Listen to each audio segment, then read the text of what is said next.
कि अगर आप लोग को शक कोई चीज का है तो आप लोग ले जाइए, पोस्टमार्टम करा लीजिए।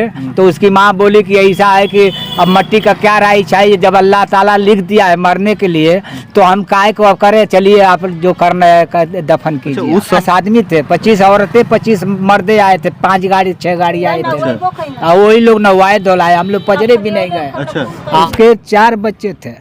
4 बच्चे? हाँ, तो 1-8 महीने के पहले गुजर चुका है और 3 लड़के, 1 लड़की 2 लड़के उसके मौजूदगी हालत में अभी हैं। तो उनको साथियों नमस्कार। हमारे साथ जो व्यक्ति बैठे हुए हैं इनका नाम है मोहम्मद अख्तर अंसारी और इस समय मेरी मौजूदगी है मनिहारी विकास खंड के अंतर्गत एक मार्केट में ये एक जगह है मोहब्बतपुर और वहीं पर मैं हूँ।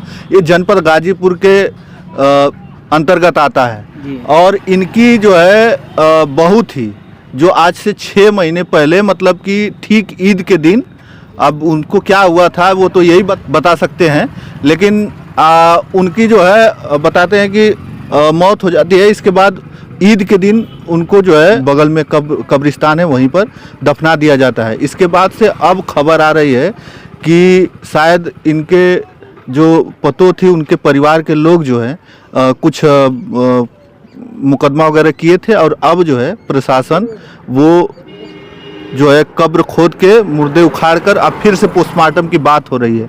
आइए हम इनसे जानने का प्रयास करते हैं। क्या नाम है आपके बेटे का? इश्तियाक अहमद। उन्हीं की बीवी थी, क्या नाम था उनका? उनका रवीना नाम था। रवीना जी। क्या हुआ था, कब उनका इंतकाल हुआ? इंतकाल हुआ उनका करीब 2-2:30 के लपेट में रात में, जब डिस्चार्ज किए वहाँ से सदर से मैं लेके निकला तो बाहर जब आया गाजीपुर, बाहर होते ही समय में ये इनकी माँ बोले देखिए आइए इधर देखिए, इसका तो जनारा के दम नहीं है। तो हमने देखा तो हमको समझ में नहीं आ रहा था। फिर एम्बुलेंस वाले भाई को बुलाया कि भाई थोड़ा ड्राइवर साहब देख लीजिए, हमको भी जना रहा है। तो देखे तो बोले नहीं चाचा जान, इसकी जान तो निकल चुकी है। मैं बोला तब क्या करूं भाई? तो बोले कि आप क्या करना चाहते हैं? हम कहा कि अब घर लेके चलो। अब का जाएंगे कहाँ? तो लेके घर आए। उनको उनके माँ बाप को सदर में मैं फ़ोन कर दिया था कि तुम्हारी लड़की का तबीयत सीरियस है, आप लोग आइए जिस हालत में आइए।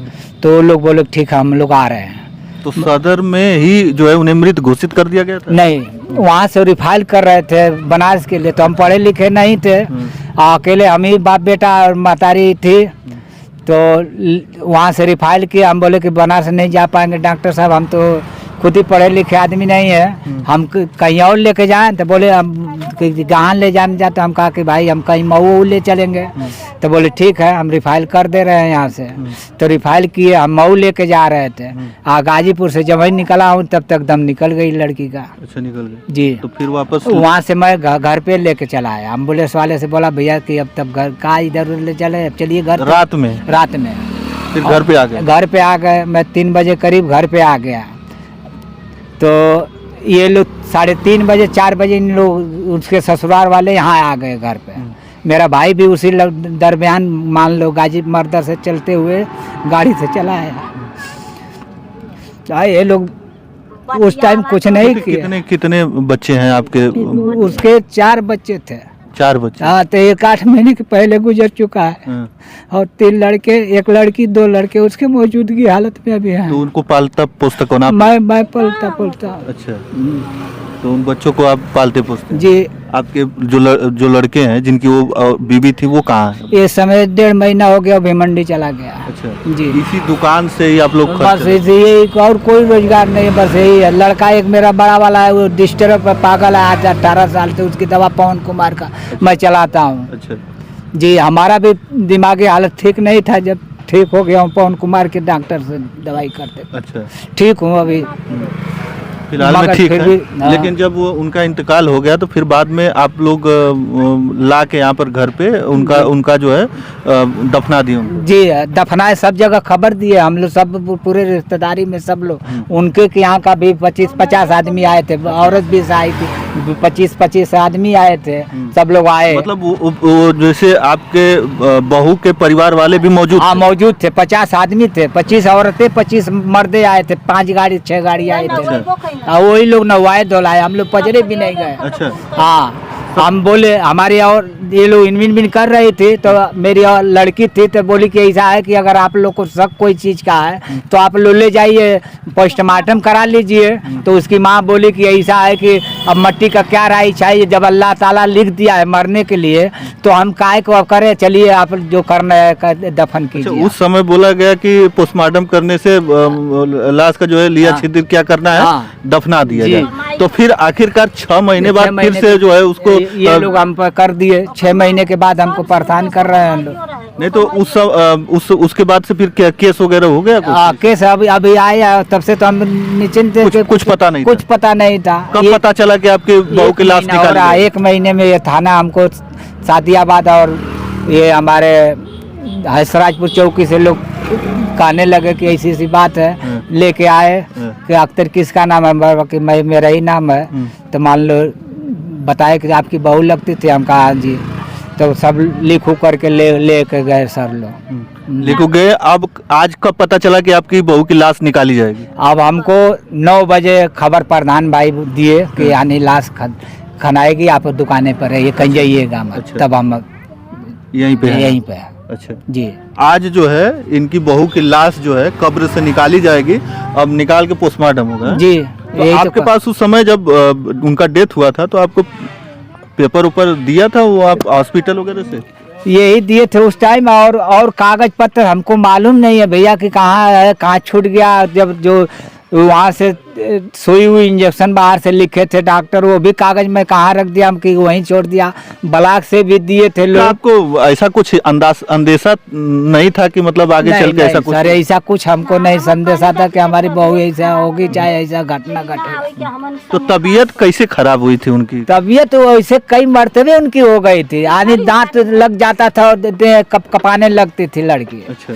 तो कई बार हुआ, फिर उसकी माँ पहुंचा गई, मैं दवा किया ब्लॉक से, सब कुछ किया, ठीक हो गई। तो फिर ये लोग बुला लिए कि यही लूम चलवाएंगे, अब बोल भेज दो। तो लड़का मेरा बोला, तो मैं बोला भाई जाओ, तुम लोग को खुशी जहाँ है वहाँ रहो। तो मतलब ससुराल में आपका लड़का जाके वहीं पे? नहीं, ससुराल में नहीं, उसकी माँ बाप उसके भाई भौजाई सब महुए में लूम चलाते हैं। अच्छा, मऊ में? जी। अब मेरा लड़का के भी लोग ले जा करके वही, वो लड़की भी वही चलाती थी, साथ में दोनों मिल के। अच्छा, वही चलाते थे, कमाते खाते? तो उनसे कोई दिक्कत थी आपको? नहीं, हमको कोई दिक्कत नहीं थी सर, नहीं। तो फिर तबीयत खराब हुई तो वो आए घर? हाँ, तबीयत नहीं खराब हुई। जब रमजान महीने में लास्ट में 4-5 रोज बाकी रह गया तो बोली कि खालू हम अब त्योहार घर पे करना चाहते हैं। तो हम कहा कि ठीक है बेटा, जब तुम लोग की मर्जी तो आओ घर ही पे सब लोग कर लो। तो वो आई लड़की, और उस दिन सब कुछ ठीक था, मगर अब अल्लाह को क्या मंजूर था क्या नहीं। अब वो एक बार तबीयत खराब हुआ, एकदम पेट पानी था, आई तो सुराते दांत खुली नहीं रहा था। अब तुरंत लेके हम गाड़ी से ब्लॉक पर गए, ब्लॉक पर से मान लो डॉक्टर को बुलाए, चेक को किए, सुई इंजेक्शन दिए। उसके बाद ये बोले कि हम बोला कि आखिर में कोई चीज़ खाई हुई नहीं ना डॉक्टर साहब, ऐसा क्यों हो गया। एक बार हमको 8 बजे खाना लड़की थी। जब भर्ती कराए थे आप हॉस्पिटल में तो उनके परिवार वालों को आप इत्तला की थी? हाँ, उसके पहले भी लड़की बात की थी अपने नैयर वालों से। अच्छा। उसकी माओ से सबसे बात की थी वो। हाँ, और एक बाइक हुआ, हम लेके ब्लॉक पे गए, वहाँ से रिचार्ज किए तो हम लेके सदर गए। सदर गए तो सदर में आपने उनको बताया था, उनके परिवार वालों को? हाँ, बताया था कि आपकी लड़की का ऐसे तबीयत खराब है, आप लोग जल्दी जैसे। तो वहाँ पे गए थे वो लोग? नहीं, वहाँ नहीं गए लोग, यहाँ आए ना। अच्छा, जब उनका इंतकाल हो गया तब आए? हाँ, हम 3 बजे सदर से जब 3:30 बजे लेके आए एम्बुलेंस से, तो 4 बजे ये लोग अपने गाड़ी से यहाँ लेके आए लोग, एक पूरा एक गाड़ी। उस समय कोई भी ऐसी बात नहीं थी? कोई बात नहीं। उनको जो है लोग रीति रिवाज जो आपका होता है उसमें जो नमाज जो अंतिम नमाज वाज करके दफना दिया गया जी। और कोई दिक्कत नहीं? कोई दिक्कत नहीं। फिर दिक्कत कहाँ से हुई? आपको लोगों ने बताया कि नहीं हम जा रहे हैं आपके ऊपर केस करने, ऐसा कुछ बताया? नहीं, कुछ नहीं बताया लोग, हमारे को कुछ नहीं बताए भैया। कुछ नहीं बताया? नहीं। अचानक से आपको कब पता चला कि नहीं ऐसा? जब थाने से सर साहब लोग आने लगे तब हमको मालूम हुआ कि नहीं कुछ हुआ है मेरे को। अच्छा, वो लोग बताए। क्या मतलब जब उनका इंतकाल हो गया, उनको दफना दिया गया, तो वो लोग आपके यहाँ आए थे घर पे? नहीं, आज तक नहीं। एक दिन उसका बाप आया था, तो मान लो हमारे घर नहीं, वो बगल में उसकी मौसी रहती है, उसके यहाँ वो गए तो उसने बोला भी कि आखिर में आज 10 साल से हमसे बातचीत नहीं है, तो तुम उनका घर छोड़ के हमारे घर क्यों आए। तुमको वहाँ जाना चाहिए। तो वहाँ से वो उठे तो डायरेक्ट में पानी उन्हें पिए उसी के यहाँ, फिर हमारे घर यही घर है। आपका लड़का कभी बात करता था वहाँ पे, मतलब वो इंतकाल के बाद कभी बात नहीं, बात नहीं किया। एक वहाँ बार पे- लोग फोन किए, हाँ। दूसरे से करवाते थे कि लड़का हमको पहुँचा दो, तो हम लड़का फेंका है भैया, हमारा खून है, हम फेंकेंगे उसको। मतलब 3 लड़के हैं, 3 हाँ, बच्चे, 3, एक लड़की है बड़ी, उसके बाद 2 लड़के हैं। 2 लड़के हैं, हाँ। 3 लड़कों को आप ही पालते हाँ, जी। पोसते हैं, जी पढ़ाई वढ़ाई करवाते हैं। हाँ। छोटे छोटे बच्चे हैं? हाँ, छोटे छोटे स्कूल में नाम लिखवा दिया हूँ। कितने साल का है बच्चा? एक 7 साल का है, एक 5 साल का, एक 4 साल का। 4 साल का। बहनी अच्छा, लड़की 8 साल की हाँ। और एक 4 साल का और एक 5 साल 5 साल का। जी। अच्छा, तो मतलब 3 लड़के हैं जिनको यही पालते पोसते हैं, और इनका लड़के का नाम बताया? इश्तियाक नाम है। इश्तियाक जो है अब जो है मुंबई में रहता हाँ, अभी गया है 1.5 महीना हुआ। 1.5 महीना जी। वही हाँ, कमाने के लिए। कमाने के लिए अच्छा अच्छा, लोग वो, चला। वो कमाने के लिए गए हैं, लेकिन अब जो है अचानक से खबर ये आ रही है कि अब जो इनकी बहू 6 महीना पहले उनका इंतकाल हो गया था और उन्हें दफना दिया गया था, अब जो है उन्हें कब्र से निकाला जाएगा और इसके बाद पोस्टमार्टम किया जाएगा। हालांकि उस समय ये बता भी रहे हैं कि उनके नैहर के लोग, उनके माता पिता ही नहीं, उस गांव के कई लोग आए थे। 25 लोग आए। 25 लोग आए थे, जो 20 औरतें 20-25 औरतें आई थी। वही लोग नहवाए धुलाए गुसल वही लोग कराए। जी। तो ये दादाजी थे और ये सारी चीजें इन्होंने बता दी। लेकिन आप क्या समझते हैं इन सारे मैटरों में, आप कमेंट करके बताइए।